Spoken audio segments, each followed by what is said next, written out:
தையிட்டு விகாரை என்பது என்ன? கட்டி முடிச்சாச்சு. அதை இடிப்பதற்கு உங்கள் யாராவது ஒரு ஆள் முடியுமா? யாராவது முடியுமா?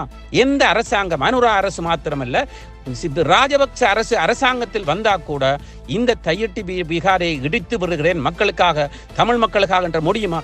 நிச்சயமாக முடியாது. ஸ்ரீதரனும் திடீரென அதில் குதித்திருக்கிறார். காரணம், கஜேந்திரகுமார் பொன்னம்பலம், சுகாஸ், கஜேந்திரன் போன்றவர்கள் இங்கே அந்த முன்னிலையில் நிற்பதற்கு இல்லாததால் ஸ்ரீதரன் அந்த அட்டவணையில் இணைக்கப்பட்டிருக்கிறார். இந்த பல்கலைக்கழக மாணவன் ஒருவர் கூறுகின்றதை நீங்க பார்த்தால், முழுக்க ஒரு சைக்கிள் கட்சிக்காரன் எப்படி பேசுகிறானோ அதே உருட்டு பிரட்டு பேச்சுத்தான் அங்கே பேசிக்கொண்டு, ஒற்றையாட்சி, சாமியாருக்கு அடித்து விட்டார்கள், அப்படி இப்படி ஒவ்வொன்றையும் அந்த அட்டவணைகள் அல்லது கஜேந்திரகுமார் அல்லது கஜேந்திரன் கூறியதை கக்குகின்ற அளவிற்கு அவர் ஒரு சைக்கிள் கட்சிக்காரன் போல பேசிக்கொண்டிருக்கிறார். வெளியேறுங்கள், யாழ்ப்பாணத்தில் இருக்கின்ற என்பிபி என்ன செய்கிறீர்கள்? பதவியை ராஜினாமா செய்ய வேண்டியது நீங்கள் அல்ல, மக்கள்.